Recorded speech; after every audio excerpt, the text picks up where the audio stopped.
बिस्मिल्लाहिर्रहमानिर्रहीम। अस्सलाम वालेकुम। मैं हूं फ़हीम अख्तर, एक नए व्लॉग के साथ हाज़िर खिदमत हूं। नाज़रीन, आज की जो खबर है वो एक बड़े यू टर्न की है। चीफ जस्टिस काजी फ़ायज़ ईसा को सुप्रीम कोर्ट ऑफ पाकिस्तान में ज़ाहिर है उनके पास जजेस की तादाद कम हो गई थी और जो केसेस फिक्स होते थे या बेंच फिक्स मुकर्रर किए जाते थे तो वहाँ पर काजी साहब को काफ़ी डिफीट हो रही थी, काफ़ी ज़्यादा परेशानी का सामना था। तो अब हुकूमत ने अपना ही थूका हुआ चाटने का फैसला कर लिया है। Supreme court practice and procedure act 2023 में तरमीम लाने का फैसला किया गया है और ये तरमीम पार्लियामेंट ऑफ पाकिस्तान से मंजूरी इसकी नहीं ली जाएगी, बल्कि सीधी सीधी इसके अंदर ऑर्डिनेंस लाया जा रहा है और ऑर्डिनेंस लाकर इसमें तमाम तर जो इख्तियारात हैं वो चीफ जस्टिस काजी फ़ायज़ ईसा को वापस देने का फैसला कर लिया गया है। इसके साथ दूसरी खबर है, तहरीक इंसाफ ने ज़ाहिर है जलसा करना है मीनार पाकिस्तान लाहौर के ऊपर और उसकी तैयारियां तकरीबन जारी हैं। अब उस हवाले से भी काफ़ी परेशानी है हुकूमत को भी और सियासी हलकों को भी, और इमरान खान साहब ने भी आज एक बयान जारी किया, उसके ऊपर भी गुफ्तगू करेंगे। आगाज़ करते हैं, जो थूका हुआ चाटने लगी है वफाकी हुकूमत, उसकी डिटेल बताते हैं। मामला ये है कि supreme court practice and procedure act 2023 में आया था, इसको चैलेंज किया गया। सुप्रीम कोर्ट ऑफ पाकिस्तान की फुल कोर्ट बैठी और उसमें जो है वो फैसला कर दिया गया और प्रैक्टिस एंड प्रोसीजर कानून को लागू कर दिया गया या फिर नाफिजुल अमल कर दिया गया।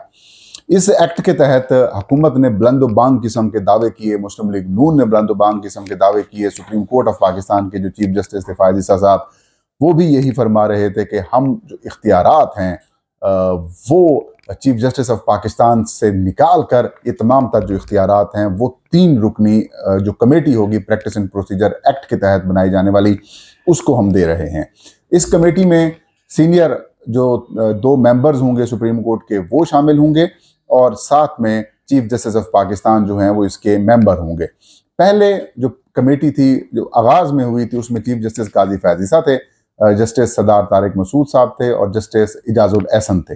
ये 2-1 का मामला चलता रहा। फिर कहानी में ट्विस्ट आता है। जस्टिस सरदार तारिक मसूद साहब रिटायर हो जाते हैं, जस्टिस इजाजुल एहसन रिजाइन कर जाते हैं, तो कमेटी तश्कील दोबारा उसकी दी गई और फिर चीफ जस्टिस काजी फ़ायज़ ईसा इस कमेटी के मेंबर बन जाते। ज़ाहिर है वो तो ऑलरेडी चीफ जस्टिस थे, वो मेंबर बनते हैं। उनके साथ जस्टिस मंसूर अली शाह और फिर जस्टिस मुनीब अख्तर जो हैं वो इस कमेटी के अंदर शामिल हो जाते हैं।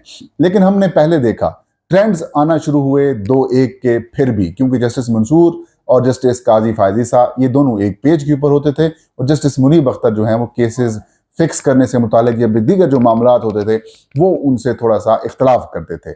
लेकिन बाद में जब कहानी शुरू होती है चीफ जस्टिस काजी फ़ायज़ ईसा की एक्सटेंशन की या फिर उनको आईनी अदालत जो वफाकी आईनी अदालत मुजवजा बनाई जानी थी, उसके लिए आईनी तरामीम लाई जा रही थी, वहां पर उनको एडजस्ट करना था और उम्र जो है वो 65 साल से बढ़ाकर 68 साल करने का जो प्लान सामने आया, और ये प्लान भी जाहिर है जब जब जजेस से मुतालिक मामलात होते हैं तो उनको पता चल ही जाता है।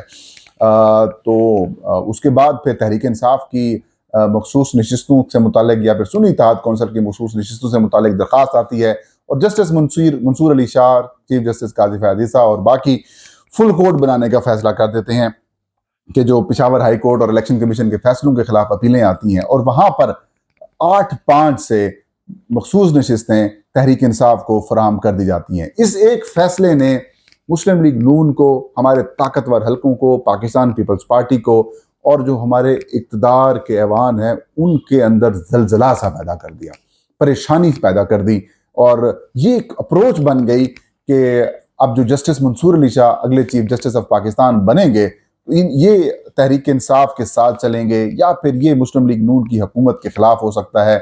और जो इस वक्त सारी रिजीम मौजूद है, सारी इस वक्त तो जो एक हुकूमती स्कीम है, इसको नुकसान पहुंचा देंगे और हुकूमत ख़त्म हो जाएगी। वो उन्होंने ये एज्यूम कर लिया कि जस्टिस मंसूर अली शाह जब चीफ जस्टिस होंगे तो फिर ये हमारे लिए मुश्किलात पैदा कर सकते हैं। तो इनका रास्ता रोकने के लिए फिर चंद दिन पहले एक मुजवजा आईनी तरमीमी बिल या मसवदा जो है वो सामने आया, जिसमें मैं क्रेडिट दूंगा जनाब मौलाना फजल रहमान को कि मौलाना फजल रहमान ने हुकूमत को इंगेज किया और फिर वो मुसवदा हासिल कर लिया।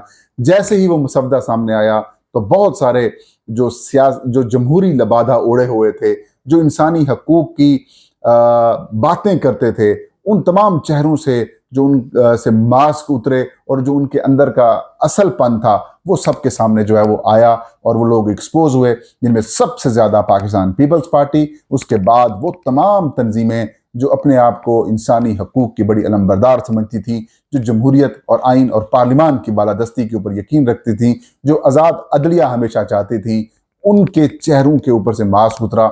और ये मास्क तहरीक इंसाफ और मौलाना फजल रहमान की कोऑर्डिनेशन से ये सारा जो है वो खुलकर सबके सामने आ गया और मौलाना फजल रहमान ने भी हुकूमत के साथ जो उनके साथ धोखे हुए उसका स्कोर सेटल कर दिया।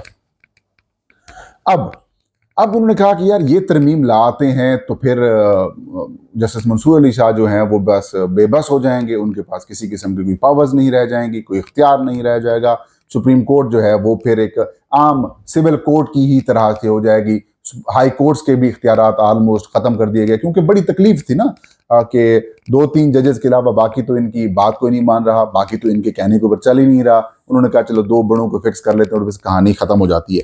तो अब जो इसमें नाकामी हुई, अब तरमीम वाला चैप्टर तकरीबन क्लोज हो चुका है, हल्की फुल्की सी आवाज़ें निकल रही हैं, वो भी चंद दिनों के बाद ख़त्म हो जाएंगी। तो अब इन्होंने कहा कि ये तरीका अगर नहीं हो सकता तो फिर हम ये तरीका कर लेते हैं। एक दिन हमारे एक दोस्त थे, इलेक्शन कमीशन ऑफ पाकिस्तान में एडिशनल सेक्रेटरी थे, उन्होंने, हम 3-4 सहाफ़ी उनको मिलने के लिए गए तो उन्होंने एक सवाल किया था, और बड़े ज़बरदस्त पढ़े लिखे आदमी और अच्छी सोच रखने वाले इंसान हैं। उन्होंने, अभी रिटायर्ड हो चुके हैं वो, उन्होंने एक सवाल किया कि उन्होंने कहा दुनिया भर में जो एक, जिसे कह सकते हैं तबका जो सबसे ज़हीन और सबसे शातिर होता है वो कौन होता है? मैंने कहा जी वकील, एक दोस्त ने कहा सियासतदान, एक ने कहा जी ब्यूरोक्रेट, एक ने कहा जी पुलिस वाले, एक ने कहा क्या सहाफ़ी, इस तरीके से होता क्या? उन्होंने कहा नहीं। फिर मैंने उनसे कहा कि सर आप बता दें कि कौन होता है, हमें तो नहीं, हमारा तो इल्म इस हवाले से नहीं है। तो उन्होंने कहा बुनियादी तौर पर सबसे ज़्यादा जो शातिर होते हैं वो होते हैं क्रिमिनल्स, वो होते हैं जराइम पेशा लोग। कि आपके लोग बैठ के, सारे एक्सपर्ट्स बैठ कर कानून साजी करते हैं और कानून साजी करने के बाद बीच में जो क्रिमिनल्स होते हैं वो बीच का रास्ता निकाल लेते हैं और आपकी तमाम तर जो कोशिशें काविशें होती हैं उनको फारिग करके रख देते हैं। लेकिन यहाँ पर फिदा साहब से माजरत के साथ, फिदा साहब आपकी थ्योरी गलत साबित हो गई है। इस वक्त वो जो शातिर तबका है वो हुकूमत में बैठा हुआ है, मौजूदा हुकूमत में बैठा हुआ है। कोई शातिर तबका रोज़ कोई ना कोई ऐसी लेजिस्लेशन खड़का देता है, लेके आ जाता है कि वो तमाम अपने जो मकासद होते हैं उसे पूरा करने की उनकी पूरी भरपूर कोशिश मिल जाती है और सहारा लिया जाता है पार्लिमान का, कौमी असम्बली का, सेनेट का, जमहूरियत का, आइन का और अपने एक अजीब व गरीब झूठे मौक़िफ़ का। तो अब जो ताज़ा तरीन वारदात डालने जा रहे हैं ये प्रैक्टिस एंड प्रोसीजर एक्ट 2013 है, उसमें तरमीम लाने का फैसला किया गया है। इस तरमीम के तहत जस्टिस मुनीब अख्तर को टारगेट किया जा रहा है। जस्टिस मुनीब अख्तर की जगह चीफ जस्टिस ऑफ पाकिस्तान को ये इख्तियार दिया जा रहा है कि वो अपना तीसरा जो मेंबर हैं इस कमेटी के अंदर वो शामिल कर सकें।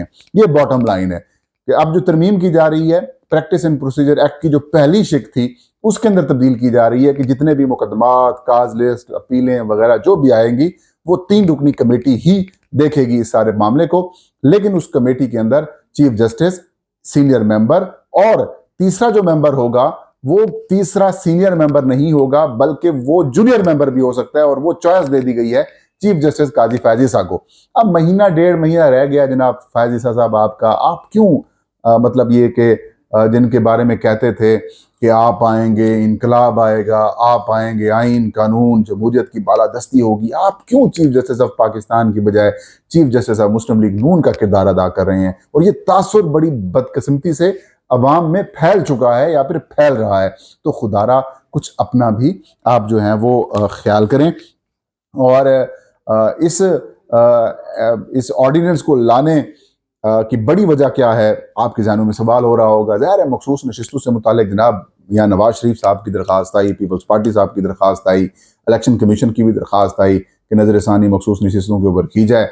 तो वो हो पा नहीं रही। एक दो और ऐसे मुकदमात हैं जिनके अंदर उनको वो मामला चल नहीं पा रहे, और 63A वाले जो मामला है वो मामला अभी तक जो उसकी तशरीह वाला मामला है वो सब जुडिस है, उसके ऊपर अपील नहीं हो सकी, तो उसको भी 2-1 करके जो है वो अपनी अपील करा देंगे उसके ऊपर, और अपनी मर्जी का बेंच जो है वो आप बनवा लेंगे। तो अब सारी तरीके इख्तियार किए जा रहे हैं कि किसी न किसी तरीके से मुस्लिम लीग नून के या फिर पीपल्स पार्टी के इक़्तिदार को तवील दिया जाए, तूल दिया जाए, और जो प्रपोज्ड आइनी अमेंडमेंट है उसको भी किसी न किसी तरीके से मंजूर करवाने की कोशिशें की जाएं, और फिर उसके लिए आप बंदे उठा लें, पैसे दे दें, लालचें दे दें, सारा कुछ कर लें, उस सब को लीगलाइज कराने की कोशिशें की जा रही हैं। लेट्स सी कि इसके ऊपर अब क्या रिएक्शन आता है। पीपल्स पार्टी को मौका मिला है कि वो इसको क्या कर सकती है। अगले आने वाले दिनों के अंदर वाले सारी चीज़ें क्लियर हो जाएंगी, बल्कि चंद घंटों तक सारी चीज़ें क्लियर हो जाएंगी।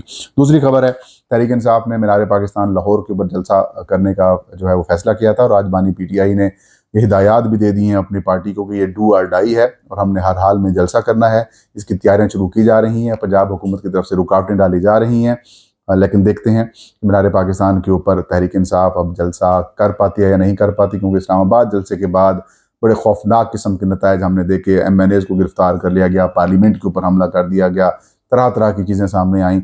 अब देखते हैं कि ये सारी सूरत हाल में से किस तरह से ये निकलते हैं, या फिर तहरीक इंसाफ जलसा करने में कामयाब हो पाती है या फिर नहीं हो पाती। लेकिन तहरीक इंसाफ का यह कहना है कि हमारा जज्बे जवान है और हम जलसा करके रहेंगे।